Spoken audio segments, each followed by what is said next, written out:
Bismillahirrahmanirrahim. Assalamualaikum warahmatullahi wabarakatuh. Alhamdulillahi rabbil alamin. Wal aqibatu lil muttaqin. Wala udwana illa 'alal zalimin. Wassalatu wassalamu ala asyrafil anbiya'i wal mursalin Nabiyyina Muhammadin sallallahu alaihi wasallam al-mab'uthi rahmatan lil alamin wa ala alihi wa sahbihi ajmain wa man tabi'ahum bi ihsanin ila yaumiddin. Faqala Allah ta'ala fi kitabihil karim, ya ayyuhalladzina amanu taqullaha haqqa tuqatih wa la tamutunna illa wa antum muslimun, amma ba'du. Ikhwatal Islam, hadirin jamaah yang semoga senantiasa dirahmati dan dimuliakan Allah Subhanahu wa taala, pemirsa MGI TV dan pendengar Radio Riyadul Jannah yang semoga kita senantiasa dirahmati dan dimuliakan Allah Subhanahu wa taala. Puji syukur kita panjatkan kepada Allah taala yang mana di kesempatan Ahad atau Sabtu sore kali ini memberikan kepada kita kemudahan untuk berjalan ke majelis ilmu, beriktikaf di salah satu masjid dari masjid-masjid milik Allah Subhanahu wa taala untuk kita makmurkan dengan satu ibadah yang mulia. Dan semoga Allah Subhanahu wa taala memberikan kepada kita ilmu yang bermanfaat, memudahkan langkah kita menuju jannahnya. Salawat dan salam semoga senantiasa terlimpah kepada baginda Rasulullah sallallahu alaihi wasallam, kepada keluarga, sahabat-sahabat dan yang mengikutinya hingga yaumul qiyamah nanti. Ikhwatal Islam rahimani wa rahimakumullah. Di sore hari ini kita akan kembali mencoba membaca sejarah generasi terbaik umat Islam, para sahabat Nabi sallallahu alaihi wasallam, sebagai bentuk sikap kita di dalam mengikuti jalan mereka, mengikuti jalan para sahabat, para tabi'in dan para tabi'ut tabi'in. Di dalamnya tentu terdapat ibrah, terdapat pelajaran yang berharga untuk kita semua dan menjadi bekal keteladanan di dalam menghadapi hidup dan kehidupan.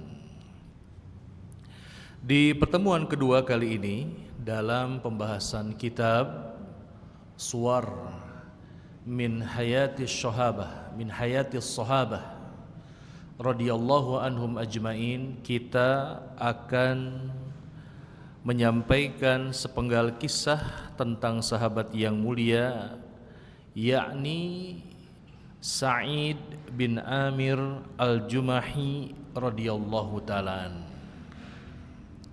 Setelah pada pertemuan yang perdana kita menjelaskan tentang sejarah atau sirah dari sahabat yang mulia Anas bin Malik radhiyallahu ta'ala,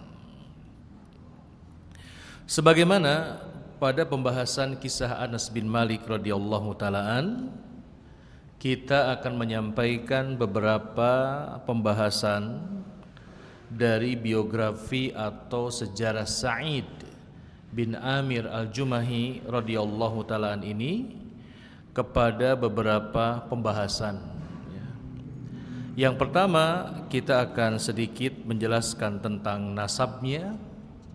Kemudian yang kedua, kita sebutkan beberapa penjelasan dari Syekh tentang sifat-sifat mulia, akhlak yang mulia yang beliau berada di atasnya, yang tentu kita mesti mengikuti langkahnya. Dan yang ketiga kita akan jelaskan, kita ambil beberapa faidah dari kisah beliau ini. Taib. Kita masuk kepada pembahasan yang pertama tentang nasab dari Sa'id bin Amir al-Jumahi radhiyallahu taala ini. Beliau muallif rahimahullahu taala memang di sini tidak terlalu banyak luas menjelaskan tentang nasab atau garis keturunan beliau ini. Beliau hanya menjelaskan nama, kemudian ayah, dan menceritakan tentang sebab keislamannya. Peristiwa apa yang menjadikan Sa'id ini tertarik masuk Islam, dan kemudian Allah Subhanahu wa taala memberikan hidayah kepadanya untuk berada di atas dinul Islam.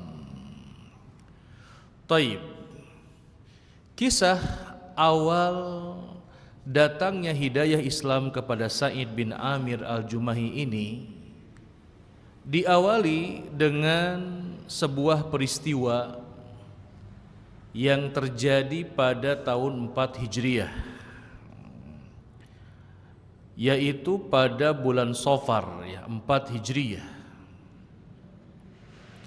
Ketika datang beberapa orang dari suku Adl dan Qur'ah ke Madinah, mereka datang ke Nabi sallallahu alaihi wasallam untuk meminta agar Nabi sallallahu alaihi wasallam mengirimkan beberapa orang sahabat yang akan mengajarkan kepada mereka tentang Islam dan tentang Al-Quran. Singkat cerita, Nabi sallallahu alaihi wasallam mengirim 7 atau 10 orang sahabat untuk pergi ke tempat yang ada di antara Rabi' dan Jeddah ini. Di tengah perjalanan 10 orang sahabat ini dikhianati. 7 orang diantaranya wafat, terbunuh oleh sekutu dari orang yang datang kepada Nabi untuk meminta guru. Dikhianati. 7 orang meninggal dunia dan 3 orang kemudian ditangkap.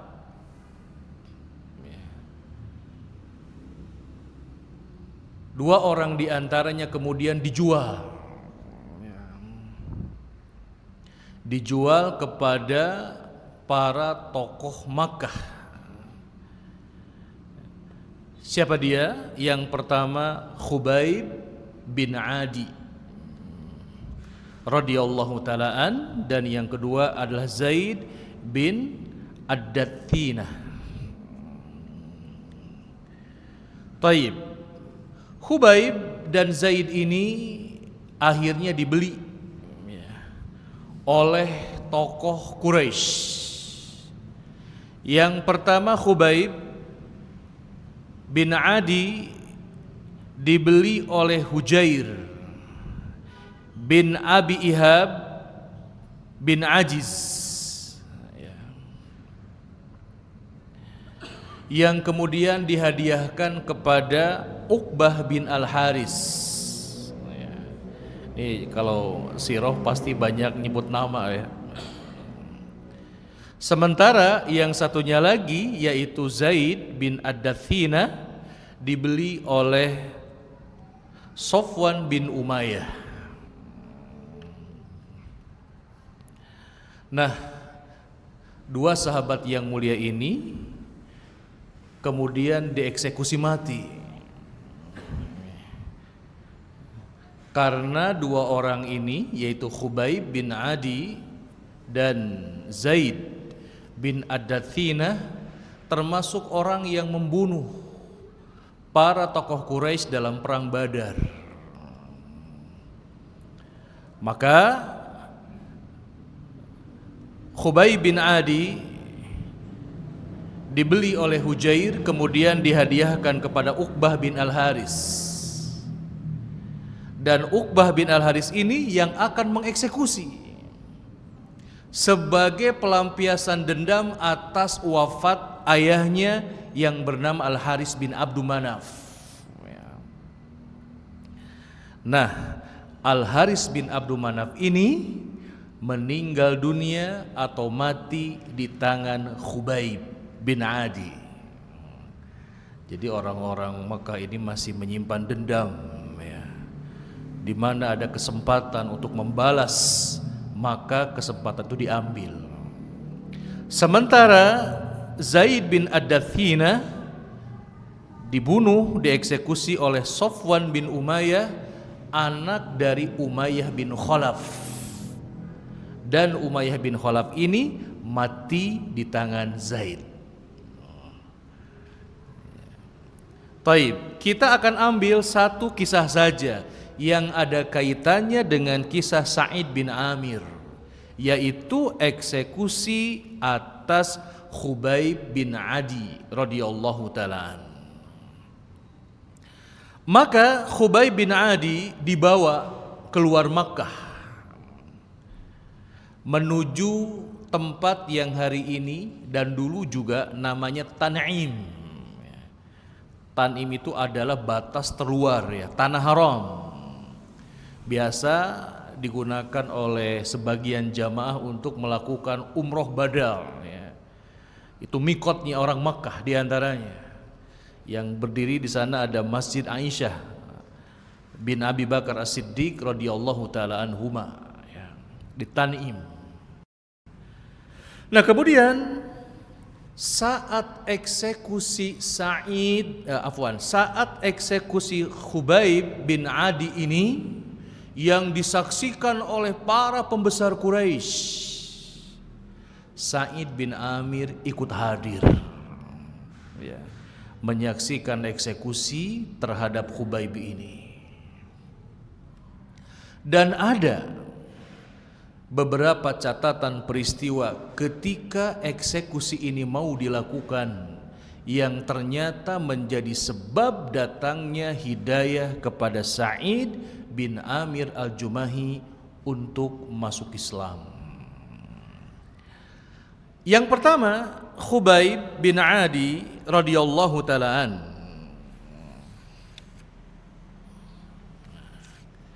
sebelum dieksekusi mati meminta waktu untuk melaksanakan sholat dulu 2 rakaat. Ya, jadi ini permintaan terakhir, ya. Sebelum dieksekusi mati, sholat 2 rakaat.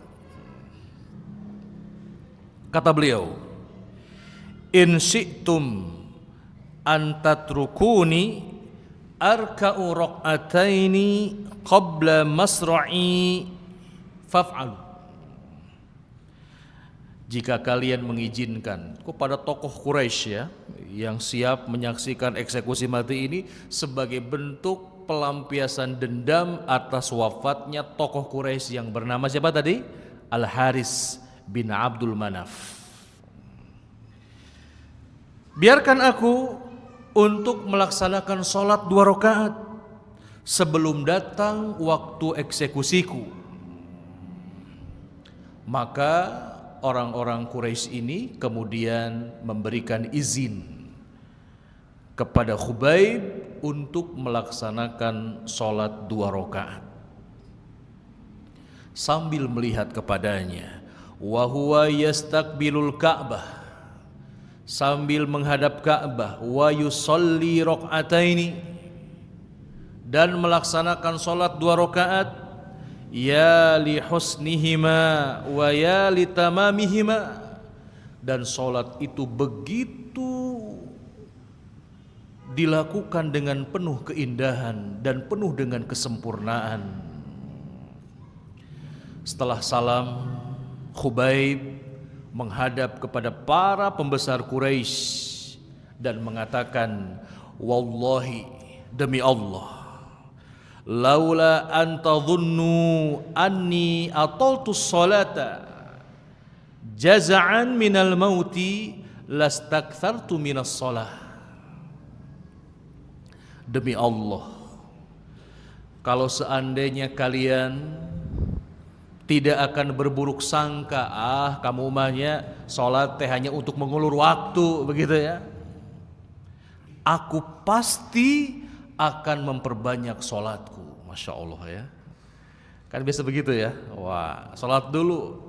Kalau bapak nih, ibu nih dalam posisi Khubayb bin Adi, kira-kira surat yang dibacanya surat apa pak? Kayaknya nggak mungkin kulhu ya, mungkin Al-Baqarah katanya. Rakaat pertama Al-Baqarah, kalau hafal. Rakaat kedua apa? Ali Imran. Biar sholatnya lama, sehingga kesempatan beliau untuk beribadah masih lama. Kata Khubayb, kalau seandainya kalian tidak akan menyangka itu, saya tahu ada sholatnya hanya mengulur waktu, pasti aku akan memperbanyak sholatku. Tetapi ternyata tidak ya. Dengan penuh keberanian, Khubayb bin Adi ini akhirnya selepas beliau melaksanakan sholat, maka siap-siap untuk dieksekusi. Pertama yang dilakukan oleh orang-orang Quraisy ini adalah mulai memotong badannya. Jadi tidak langsung menghilangkan nyawa, tetapi memotong sebagian dari badannya, sebagian demi sebagian. Di apa bahasa kita ya? Kalau mutilasi kan masih hidup, sudah meninggal dunia ya. Ini masih hidup, Pak. Jahatnya. Jadi potong tangannya, orangnya masih hidup, Pak. Masya Allah ya. La haula wala quwata illa billah ya. Dalam keadaan seperti ini, Sa'id bin Amir Al-Jumahi hadir. Lalu kemudian salah seorang tokoh di antara mereka, sebagian mengatakan Abu Sufyan, ketika Khubayb sedang dipotong itu badannya sedikit demi sedikit, beliau mengatakan, atuhibbu ayyakuna Muhammadun makanaka wa anta najin. Wahai Khubayb, apakah kamu ingin jika seandainya Muhammad menggantikan posisi kamu? Jadi Nabi Muhammad yang dipotong-potong badannya sementara kamu selamat. Apa jawaban Khubayb? Fayaqulu, Khubayb mengatakan, waddima'u tanzifu minhu, berkata dalam kondisi darah bercucuran dari badannya. Beliau mengatakan, wallahi, demi Allah, ma uhibbu an akuna aminan wadi'an fi ahli wa waladi wa anna Muhammadan sallallahu alaihi wasallam yu'khazu bi syaukatin.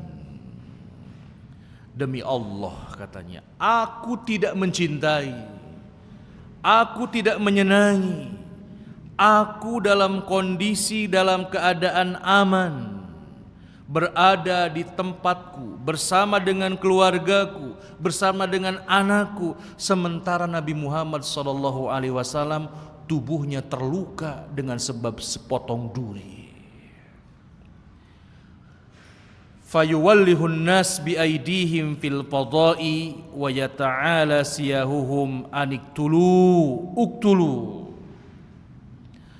Maka ketika mendengar jawaban itu, mulailah ya manusia kemudian mengangkat suara mereka dan mengatakan, uktulu, uktulu, bunuhlah Khubayb, bunuhlah Khubayb, ya.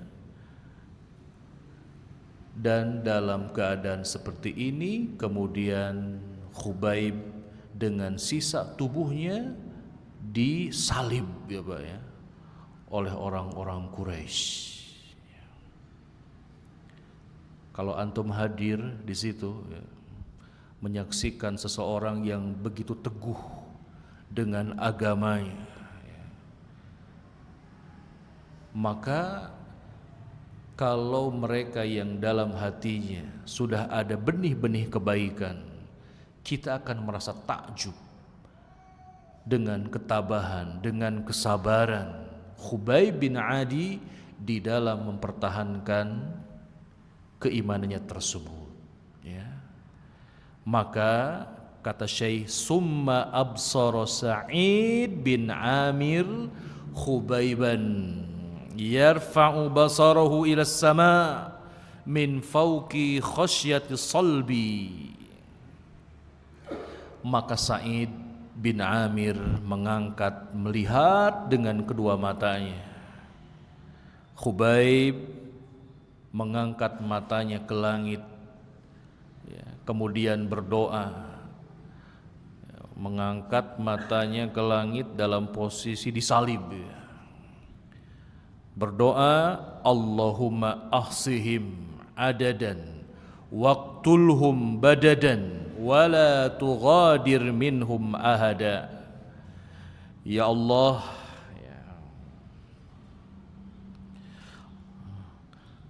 apa ya ahsim itu, ya, murkailah, ya, mereka semua satu demi satu.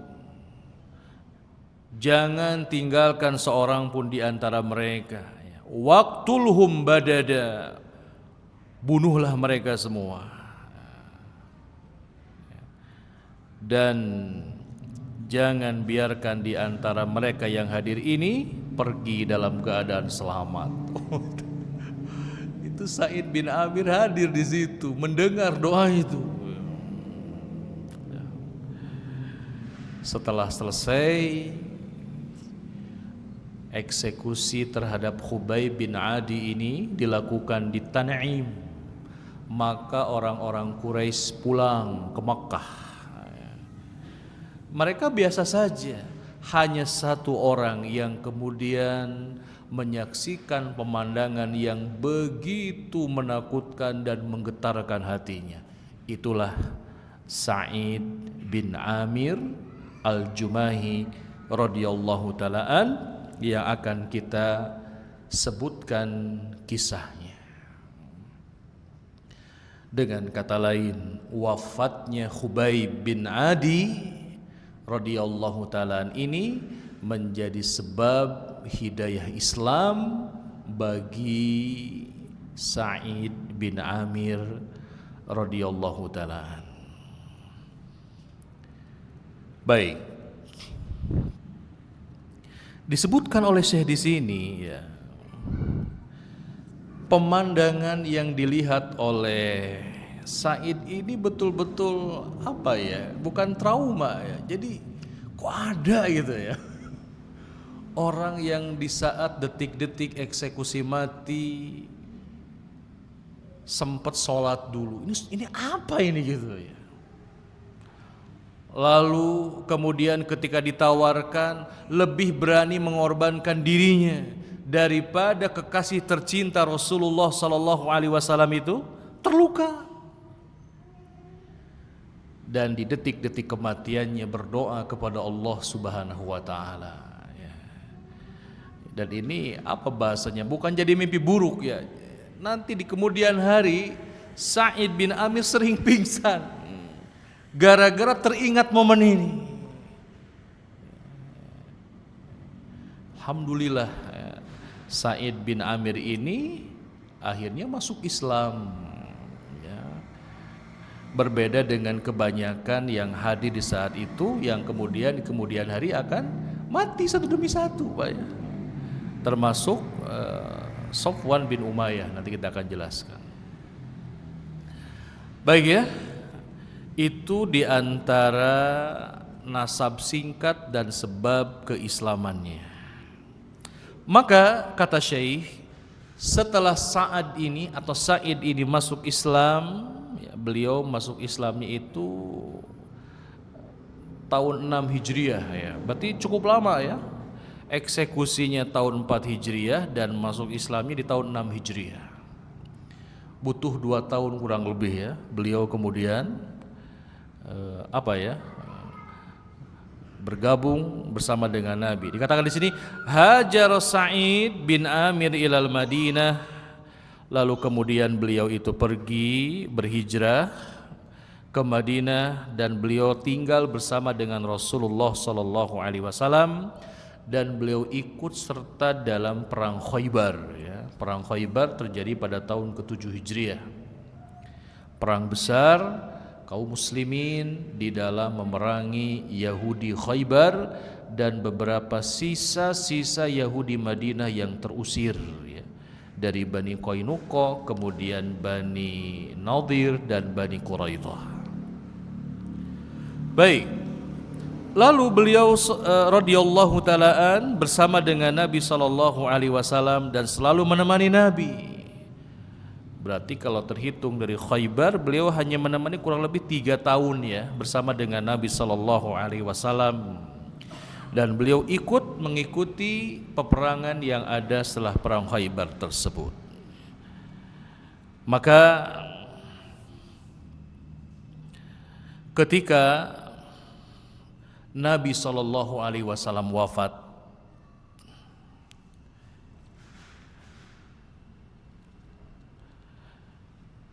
ketika para sahabat ya diguncang ya kesedihan yang begitu hebat saat Nabi sallallahu alaihi wasallam wafat, kemudian beliau ini dikatakan wa'asha mathalan faridan fadzan lil mu'mini alladhi ishtara al-akhirata bidunya. Beliau ini hidup memberikan contoh yang sangat tidak ada bandingannya bagi kaum mukminin, orang yang membeli akhirat dengan dunianya. Wa athara, dan senantiasa mendahulukan keridhaan Allah Subhanahu wa taala daripada keinginan-keinginan hawa nafsunya dan dari keinginan-keinginan syahwat badannya. Baik. Kemudian sepeninggal Rasulullah sallallahu alaihi wasallam, Abu Bakar As-Siddiq radhiyallahu taala dan Umar bin Khattab radhiyallahu taala sudah memiliki ketertarikan yang begitu sangat kepada Sa'id bin Amir ini. Puncaknya terjadi pada masa kekhalifahan Umar bin Khattab radhiyallahu taala, di mana beliau di suatu waktu memberikan nasihat kepada Umar bin Khattab di awal diangkatnya beliau sebagai khalifah kaum muslimin.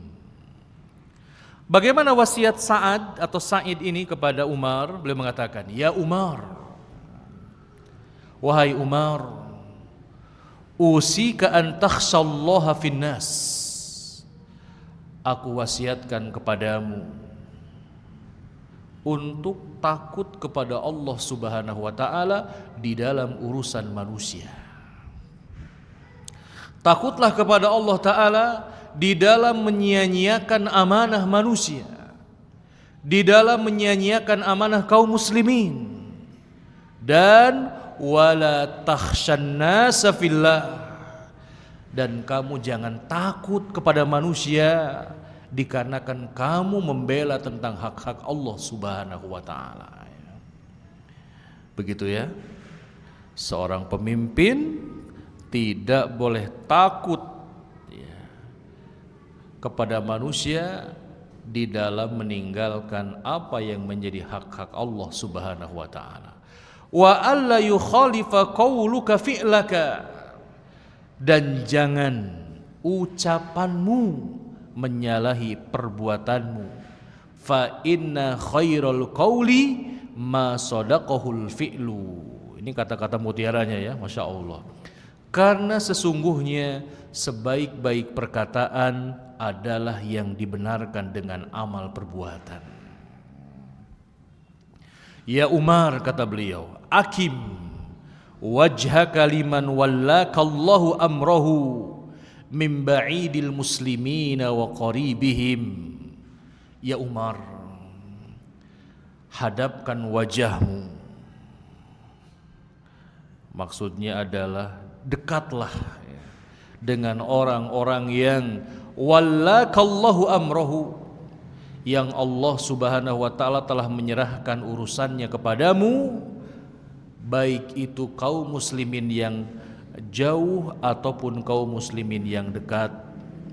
Wa ahibba lahum ma tuhibbu li nafsika wa ahli baiti, dan cintai mereka, cintai kaum muslimin, cintai manusia sebagaimana kamu mencintai dirimu dan mencintai keluargamu. Waqrah lahum ma taqrahu li nafsik wa ahli baitik, dan bencilah, jangan sukai untuk manusia, untuk kaum muslimin apa yang kamu tidak sukai untuk dirimu dan keluargamu. Wa khudhil ghamarat ilal haqq wa la takhaf fillahi laumata laim, dan berjuanglah di dalam menegakkan hak dan jangan kamu merasa takut karena Allah Ta'ala dari celaan orang-orang yang suka mencela. Kemudian kata Umar, faqala Umar, wa may yastati'u dzalika ya Sa'id. Siapa katanya orang yang sanggup melakukan apa yang kau wasiatkan ini? Maka Sa'id mengatakan, yastati'uhu rajulun misluka. Sanggup seperti itu laki-laki sepertimu, mimman wallahumullahu amra ummati Muhammadin wa laisa bainahu wa bainallahi ahad. Orang yang telah diberikan oleh Allah Subhanahu wa ta'ala wilayah atau kekuasaan untuk mengurusi urusan umat Nabi Muhammad sallallahu alaihi wasallam. Itu wasiat dari Sa'id kepada Umar. Nah, di kesempatan lain sebaliknya, Umar bin Khattab radhiyallahu taalaan mengangkat Sa'id bin Amr ini menjadi wali kota atau gubernur untuk sebuah daerah yang bernama Hims. Hims ini satu wilayah di Suriah ya, dulu masuk ke dalam negeri Syam. Di dalam beberapa terjemahan Hims ini hari ini dikenal dengan Aleppo ya. Ada sebuah daerah namanya Aleppo. Baik, bagaimana kisahnya? Ketika Umar bin Khattab radhiyallahu taalaan mengangkat Sa'id menjadi gubernur, Umar berkata, ya Sa'id, inna muwalluka ala ahli Himsin. Wahai Sa'id, sesungguhnya kami mengangkat engkau menjadi gubernur bagi penduduk Hims. Sa'id mengatakan, ya Umar, nasyadtukallah. Wahai Umar, katanya, demi Allah, Allah taftinani, sungguh kamu telah memberikan kepadaku ujian yang sangat berat. Itu pandangan Sa'id ketika diberikan jabatan. Dia mengatakan, wahai Umar, demi Allah, sungguh kamu telah memberikan kepadaku satu ujian yang berat, memberikan kepadaku satu fitnah. Fitnah itu ujian yang berat ya Pak ya. Maka ketika mendengar jawaban saya seperti itu, faghadiba Umar. Umar marah. dan membalas waihakum, celaka kamu ya. Bahasa kita itu ungkapan bahasa Arab. Wada'tum hadzal amra fi unuki thumma takhallaitum anni. Mucuk orang manya namanya orang diangkat jadi naon? Jadi khalifah, ai pas didinya dititah ku urang, arinit gitu ya. Apa bahasa Indonesianya ya? Celaka kamu ya. Kalian, kata Umar bin Khattab radhiyallahu taala menyerahkan kekhalifahan di atas leherku, membebankan khalifah, membebankan khilafah, membebankan urusan kaum muslimin di leherku, tapi ketika aku meminta kalian membantuku, kalian malah pergi dariku. Ongkoh didinya, katanya kamu ini yang ingin aku jadi khalifah, tapi bantu aku. Ketika aku minta bantuan kalian, kalian malah pergi. Ya, mendengar jawaban Umar seperti itu, ya, tentu Sa'id bin Amir ini berubah pikiran dan beliau akhirnya bersedia menjadi gubernur. Kata Umar, wallahi la adauka thumma wallahu ala himsin. Demi Allah, aku tidak akan meninggalkanmu ya. Kemudian akhirnya Sa'id ini ditunjuk oleh Umar bin Khattab menjadi gubernur negeri Hims. Berkata, "Alla nafridu laka rizqa?" Apakah kamu masih butuh, bahasa kita mungkin gaji ya, tunjangan ya dariku? Qala wa ma af'alu bihi ya Amirul Mukminin. Sungguh Amirul Mukminin ya, fa inna ata'i min baitil mal yazid an hajati. Sungguh Amirul Mukminin, Allah sudah memberikan kecukupan rizki bagiku, dan jika engkau tambahkan tunjangan dari baitul mal, ini sudah melampaui dari kebutuhanku. Masya Allah ya. Ini nih Pak nih. Jadi ketika mau diberikan tunjangan, mengatakan sudah cukup tunjangan saya, sudah cukup apa yang saya butuhkan. Kalau ditambahkan maka akan melebihi dari kebutuhan saya. Summa madha ila Hims, dan kemudian beliau berangkat menjadi gubernur di Hims. Sudah berapa fase ini? Keislaman, masuk Islam, nah sekarang jadi gubernur. Kita akan jelaskan penjelasan Syekh sepak terjang bagaimana Sa'id bin Amir saat menjadi gubernur ya, di Aleppo atau di Hims.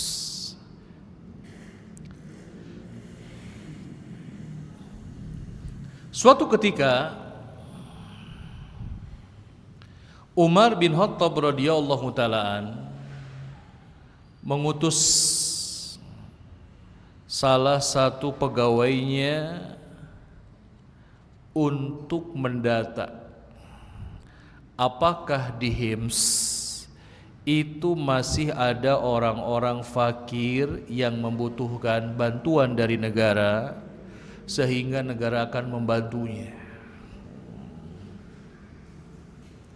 Lalu berkata kepada para pegawainya ini, uktubuli asma'a fuqaraikum hatta asudda hajatahum. Catat ya, siapa saja nama-nama orang fakir di negeri kalian, nanti aku akan bantu menutupi kebutuhannya dari Baitul Mal. Baik, lalu farafa'u kitaban, habis ditulis laporan kan, tulis si fulan ya, fakir miskin, dan ada nama Sa'id bin Amir. Sampai kaget Umar bin Khattab ini. Wa man Sa'id bin Amir katanya. Iya, Sa'id bin Amir nu mana katanya. Ini Sa'id bin Amir yang mana? Kata Umar. Mereka mengatakan amiruna, gubernur kami ini. Masya Allah ya. Gubernurnya berada dalam kondisi fakir seperti sebagian penduduk fakir yang tinggal di negerinya. Umar mengatakan, amirukum fakir, gubernur kalian orang fakir. Allah ya. Mereka mengatakan, na'am, iya, wallahi innahu latamurru alaihi al-ayyam at-tiwal wa la yuqadu fi baitihi nar, kata rakyatnya. Demi Allah katanya, sesungguhnya kami berulang kali lewat di depan rumahnya dalam waktu yang lama dan kami belum pernah melihat lampu menyala di rumahnya. Masya Allah, bayang. Ya zaman dulu kan belum ada listrik, menyalakan lampu pakai minyak. Nah, maka salah satu tanda kefakiran seseorang saat itu selain tidak memenuhi kebutuhan makan, minum, pakaian adalah ketidakmampuan menyalakan lampu di malam hari. Kalau sekarang masih ada enggak? Saking fakirnya lampu di rumahnya enggak nyala. Sekarang mah walaupun dikatakan keluarga prasejahtera, begitu masuk rumah TV-nya segede lemari ya. Apalagi kulkasnya sebesar pintu ya, tapi fakir.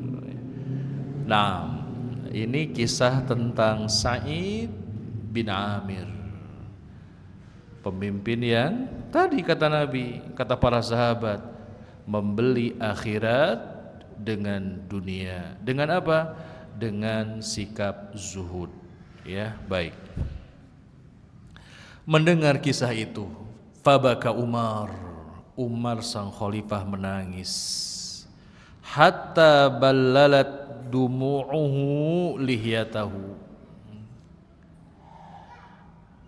Sang khalifah menangis mendengar salah satu gubernurnya terdata, tersensus gitu ya, sebagai orang fakir dengan kondisi yang sangat-sangat menyedihkan. Atau apa, bayangkan kalau gubernur di kita kan tingkat provinsi ya, di mana di rumahnya lampu nggak nyala Pak. Waduh, Masya Allah, iya sangsara teuing itunya ya. Ya baik, ini bukan karena tidak ada kesempatan jadi orang kaya Pak. Namanya jadi gubernur kan tadi sudah ditawarkan dari pusat, dari pemerintah, dari negara akan disediakan tunjangan, tapi memilih untuk tidak mengambilnya.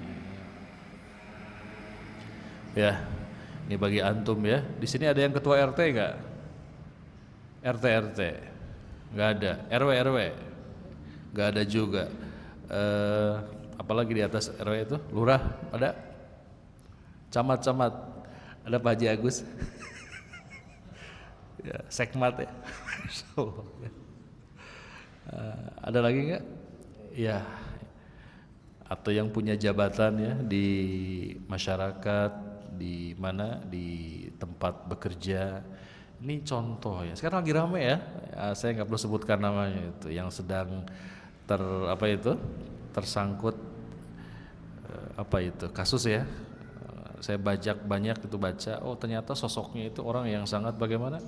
Orang yang sangat sederhana. Ya mungkinlah itu contoh nyata di hari ini. Ada sebagian pejabat publik yang memilih untuk mencukupi dengan apa yang cukup baginya, tidak berlebih-lebihan. Bahkan itu kisahnya bagus sekali ya. Naik pesawatnya yang ini, wah pokoknya itu banyak sekali beritanya. Baik ya, pas banget gitu ya ketika saya kemudian membaca kisah tentang Sa'id bin Amir al-Jumahi radhiyallahu taala anhu ini. Gubernur menangis mendengar Khalifah menangis mendengar gubernurnya saking miskinnya begini. Sampai rakyatnya aja mengatakan pemimpin kami ini fakir, prasejahtera kalau bahasa kita ya. Kemudian Umar radhiyallahu ta'ala mengirim kepadanya alfi dinar, 1000 dinar. Ya, 1 dinar itu setara 4,25 gram emas, Pak. Ya, berapa sekarang coba? Sok kalikan. Kalau 1 emas 1 gram sekarang 2 juta aja ya, biar gampang hitungnya. Berarti kalau 4/4 berapa? 8 juta. Kalau ya segitu lahnya, 8 juta 200 lah gitu ya. 1 dinar itu dikalikan 1000, Pak, berapa? 8,2 juta dikali 1000 berapa? Sampai saya kurang, kalau dikasih angka 0 itu susah ngitungnya ya. Sampai nggak 80 miliar itu? Dikali 1000 lebih 800 miliar. Cing pakai tangan pakai kalkulator. Tadi berapa? 8 juta 200 kali 1000. Oh, berapa? Meh meyakinkan lah itu kalau pakai kurs rupiah hari ini. Sampai 800 miliar enggak? Kumaha Bu? 8 miliar. Oke lah. Gede enggak 8 miliar? Besar atuh Pak ya. Bisa beli apa hari ini 8 miliar? Bisa beli rumah? Kendaraan? Bisa ya. Kirim tuh sama Umar 1000 dinar, 8 miliar ya perkiraan hari ini. Faja'alaha fi surratin, lalu beliau menyimpannya dalam kantung uang. Qala, lalu berkata, Iqra'u alaihi salam minni, sampaikan salam dariku, kata Umar untuk Sa'id. Wa qulu lahu, katakan kepadanya, ba'asa ilaika amirul mu'minin bihadzal mal. Amirul mu'minin mengirimkan kamu uang 1000 dinar ini litasta'ina bihi ala qada'i hajatik, untuk membantu menunaikan kebutuhan sehari-harimu. Masya Allah ya. 1000 dinar. Baik. Di kesempatan yang lain, akhirnya si utusan ini datang ya. Lalu datang membawa 1000 dinar. Wih, kaget nggak Pak? Antum ada orang tiba-tiba ngasih 8 miliar. Luas tuh Pak. Wah tuh, nih kasih 8 miliar. Fa idza hiya dananir. Faja'ala yub'iduha anhu, lalu dia minta jauh ulah dekat ya. Jangan bawa dekat-dekat uang ini, jauhkan dariku. Wa yaqulu inna lillahi wa inna ilaihi rajiun. Datang uang 1000 dinar, ucapannya apa? Inna lillahi wa inna ilaihi rajiun. Mungkin hari ini ada orang seperti itu. Ada yang ngasih mobil Pak, tiba-tiba inna lillahi wa inna ilaihi. Ada mungkin kita nggak tahu ya. Tapi kalau saya dan antum kayaknya bukan begitu ya. Tiba-tiba ada yang ngasih ar-rizqu min haitsu la yahtasib, dan waduh Pak, langsung sujud syukur jika datanya. Baik, kita lanjutkan. Ka'annama nazalat bihi nazilatun aw halla bisahatihi, mengucapkan istirja seolah-olah terjadi satu musibah. Maka istrinya mendekati, aya naon Kang gitu ya bahasa kita mah. Masyanuka ya Sa'id, ada apa wahai suamiku Sa'id? Amata amirul mu'minin, engkau mengucapkan istirja ketika datang utusan dari Amirul Mukminin, apakah karena Amirul Mukminin telah meninggal dunia? Kata Sa'id, bal a'dhamu min dzalik. Musibah ini lebih besar daripada wafatnya Amirul Mukminin. Nanya lagi istrinya, ausiba al-muslimuna fi waq'atin? Apakah kaum muslimin ditimpa kekalahan dalam satu peperangan? Kata Sa'id, bal a'dhamu min dzalik, lebih besar dari itu. Sampai istrinya penasaran, naon atuh? Wa ma a'dhamu min dzalik. Ini istrinya juga solehah, Pak ya. Mengaitkan musibah itu bukan musibah yang sifatnya pribadi. Musibah pemimpin kaum muslimin, musibah kaum muslimin, begitu, Pak ya. Sampai bertanya, wa ma a'dhamu min dzalik, emang apa yang lebih besar dari itu semua? Lalu ini Pak, ini kalau saya mengambil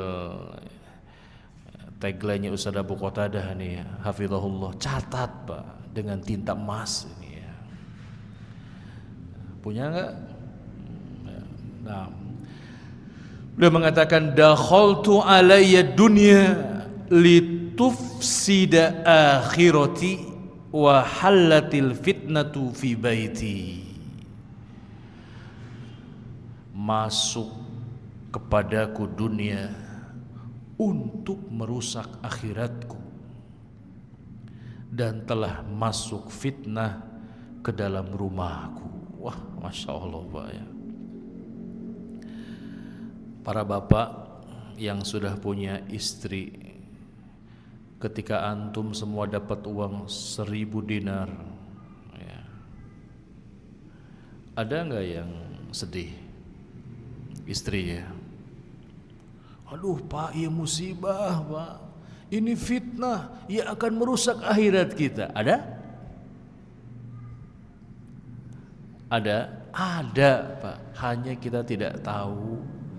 Tapi kebanyakan pasti akan ikut berbahagia, langsung bikin planning. Liburan kemana? Shopping kemana?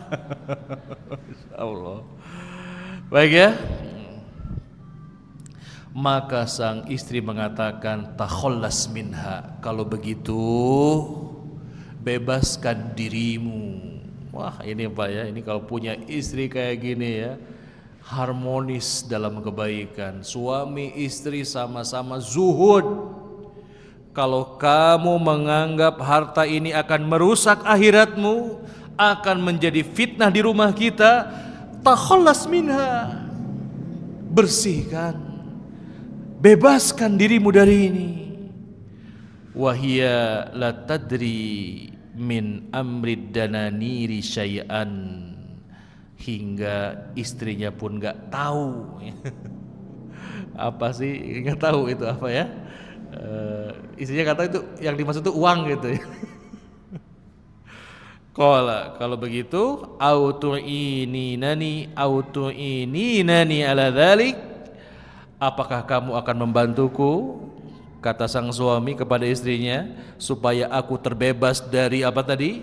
Sesuatu yang merusak akhiratku, sesuatu yang menjadi fitnah. Istrinya nggak tahu yang dimaksud itu uang gitu ya. Maka fa'akhadha ad-dananir faja'alaha fi surarin summa wazza'aha ala fuqara'il muslimin. Lalu Sa'id mengambil uang-uang dinar tersebut, menyerahkan kepada istrinya dan meminta untuk disimpan dalam apa ya, kayak kantung uang ya. Kalau kita perlu orang Sunda, kantong kecil buat naruh uang namanya apa? Jangan porno Pak. Tuh kan, saya sengaja nggak mau bilang. Apa namanya Pak?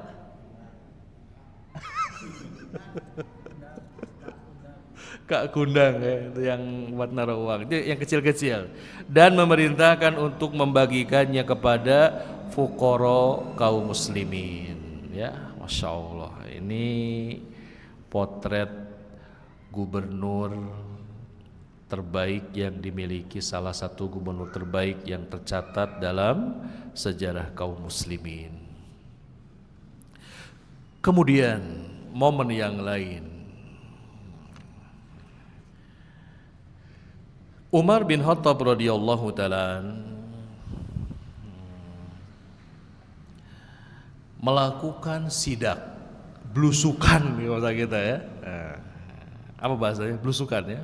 Umar bin Khattab itu sudah jauh-jauh berabad-abad yang lalu. Bahkan Rasulullah adalah teladan Umar bin Khattab radhiyallahu taala. Beliau kemudian pergi dari Madinah sampai ke negeri-negeri Syam, sampai singgah di kota Hims. Ya, kota Hims ini kata Syekh disebut dengan Kuwaifah. Kuwaifah itu tasgir dari Kufah. Jadi Kuwaifah itu Kufah kecil. Kenapa diserupakan dengan Kufah? Likasrati syakwa ahliha min ummalihim wa wulatihim. Karena banyaknya penduduk yang mengadu kepada pekerja dan pejabat di sana. Ya. Jadi kalau Kufah itu kan di Irak ya. Itu dulu dikenal karena masyarakatnya yang selalu syakwa itu mengadu, protes mungkin bahasa kita ya, kepada siapa? Kepada pejabat yang ada di negeri tersebut. Ya termasuk mungkin Bapak pernah dengar kisah ya. Ketika Ali bin Abi Thalib jadi khalifah di Kufah, datang seorang Kufah nanya, "Wahai Ali, kok beda ya zaman Abu Bakar sama zaman antum gitu ya?" Gitu. Pernah dengar kisah ini ya? Kok beda ya masa Abu Bakar sama masa antum jadi khalifah? Kalau masa Abu Bakar bagaimana Pak? Oh, masyarakat tentram, tidak ada pergolakan ya. Tetapi masa Ali itu banyak sekali ujian bagi beliau. Apa kata Ali? Dulu kata Ali, ketika Abu Bakar jadi khalifah, rakyatnya aneh gitu. Kata Ali bin Abi Thalib, dulu ketika Abu Bakar jadi khalifah, rakyatnya saya gitu. Nah sekarang ketika saya jadi khalifah, rakyatnya ente gitu ya. Paham Pak ya? Itu adalah pukulan yang sangat telak ya. Rakyat ingin memprotes, kemudian dikembalikan oleh Ali bin Abi Thalib. Ya memang sebabnya ya rakyat sendiri begitu. Taib ya. Melakukan sidak dan mengambil sampel, bertanya kepada rakyatnya, gimana itu Sa'id bin Amir dalam memimpin? Maka rakyatnya mengatakan kepada Umar, wa dzakaru arba'an min af'alihi. Ada 4 yang kami komentari mungkin ya. Ada 4 hal yang ingin kami adukan kepadamu wahai khalifah.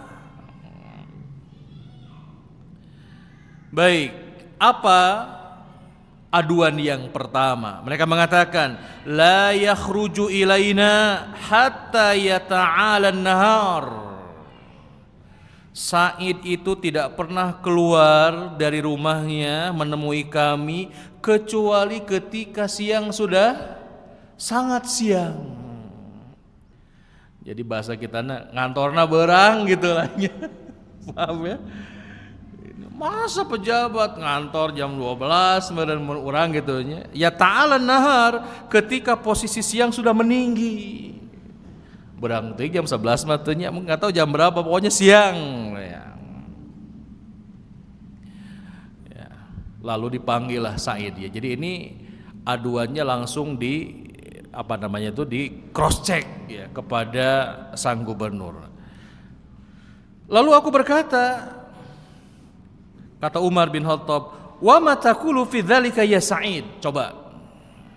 Ini rakyatmu mengadukan kamu teh beurang wae ngantorna gitu ya. Kamu pergi dari rumah tuh siang.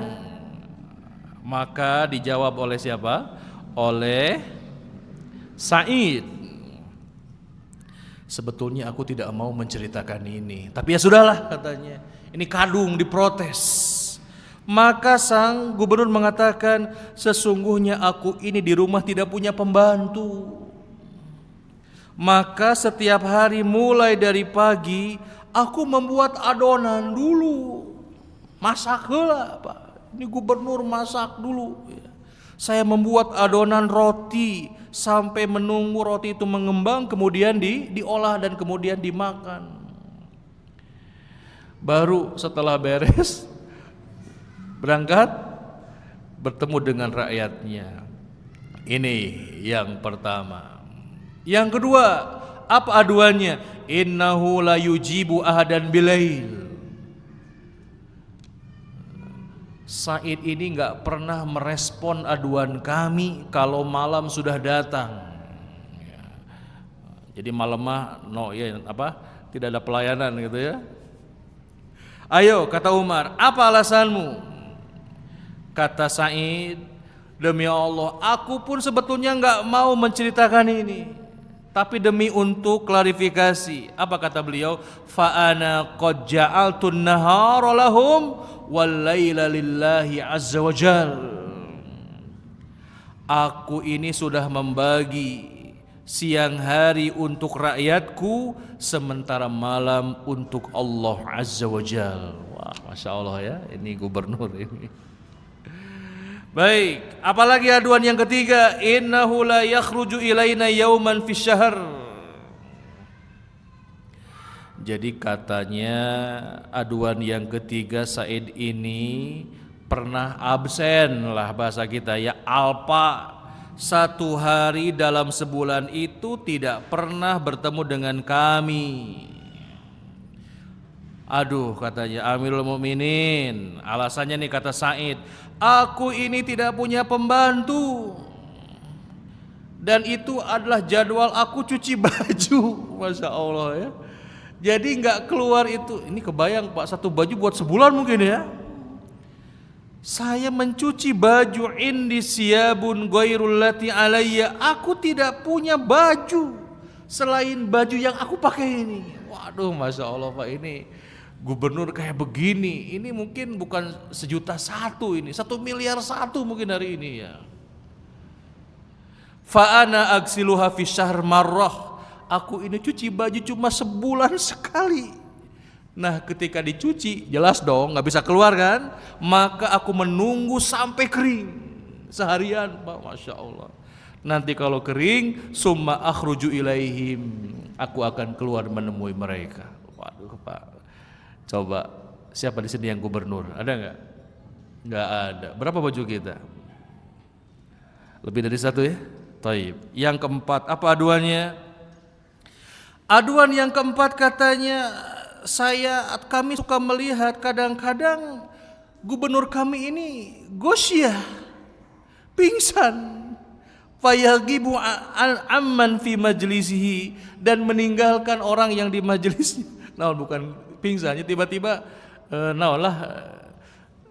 gimana? Ya begitulah, seperti orang yang salatri gitu ya, pergi tiba-tiba. Ini baru nih yang tadi itu ya. Jadi beliau menceritakan memori bertahun-tahun yang lalu saat menyaksikan eksekusi Khubayb bin Adi. Ya, Masya Allah. Apa kata beliau? Syahidtu masra Khubayb bin Adi wa ana musyrik. Aku menyaksikan sahabat Khubayb bin Adi saat itu dieksekusi, dipotong-potong badannya, kemudian disalib ya. Saat itu aku masih musyrik. Wa ra'aitu Quraisyan tuqatti jasadahu wa hiya taqulu lahu. Aku mendengar dan melihat bagaimana Quraisy memutilasi badannya sementara dia masih hidup, dan berkata kepadanya, atuhibbu ayyakuna Muhammadan makanak, apakah kamu ingin digantikan posisimu dengan Nabi Muhammad? Fayaqulu, dengan perkataan yang tadi, wallahi ma uhibbu an akuna aminan fi ahli wa waladi, yang tadi ya, demi Allah aku tidak ingin aku dalam kondisi aman bersama keluargaku, bersama anak-anakku, tetapi Nabi Muhammad SAW badannya terluka dengan satu tusukan duri ya. Masya Allah Pak ya. Mendengar itu Umar, alhamdulillah gitu ya. Alladzi lam yukhayyibu dhanni bihi, demi Allah kata alhamdulillah ya, apa yang disangkakan oleh penduduk Hims itu tidak kemudian menyalahi prasangkaku. Jadi bahasanya Umar itu tepat ya memilih Sa'id menjadi seorang gubernur ya. Itu Pak ya. Apa yang bisa kita teladani dari Sa'id? Ini poin yang ketiga yang terakhir ya. Tentu yang paling pokok adalah beliau adalah orang yang zuhud ya terhadap dunia, sehingga para ulama mengatakan tadi, dikatakan oleh sahabat kita Abu Yusuf, rajulun ishtara al-akhirah bid-dunya, laki-laki yang membeli akhirat dengan dunia, wa asarallaha wa rasulahu ala siwahuma, dan senantiasa mendahulukan memprioritaskan Allah Ta'ala dari selainnya. Dan inilah yang kemudian beliau menjadi pemimpin yang dicintai rakyatnya. Wajar ya Pak ya, kalau rakyat kemudian mengadu ya, tetapi tetap dicintai. Dan ada satu alasan yang saya membuat membuat bergetar hati. Apa yang mendasari Sa'id bin Amir ini bersikap seperti itu? Ya, karena beliau mentakutkan tentang hisab. Ada satu potongan kisah di mana banyak di antara para sahabat itu yang takut dengan melimpahnya harta dikarenakan takut hisabnya gitu ya. Ketika orang-orang miskin diperintahkan ya untuk dihisab, mereka akan dihisab pertama dan berlari berombongan seperti burung ya, karena mereka nggak punya apa-apa Pak ya. Dan akhirnya mereka orang-orang yang dahulu masuk surga. Nah, kita dihadapkan pada kondisi yang sama ya. Apakah kita memilih menjadi orang yang zuhud ya, ataukah menjadi orang yang siap dengan hisab? Meskipun kita tahu Pak, harta dunia ini akan menjadi kenikmatan akhirat kalau kita memanfaatkannya dalam rangka ketaatan kepada Allah Subhanahu wa Ta'ala. Masih banyak sebetulnya apa yang bisa kita ungkap dari kisah Sa'id bin Amir al-Jumahi ini, tetapi berhubung waktu ya, mudah-mudahan yang disampaikan ada 1-2 faidah yang kemudian bisa kita teladani dari beliau radhiyallahu ta'ala. Itu saja yang bisa disampaikan di sore hari ini. Mohon maaf ada sedikit lama nih. Mudah-mudahan sekali lagi yang disampaikan memberikan faidah. Wassallallahu ala nabiyyina wa alihi wasallam. Subhanakallahumma bihamdika asyhadu an la ilaha illa anta astaghfiruka wa atubu ilaik. Saya kembalikan lagi pada Aiki untuk menutup acara.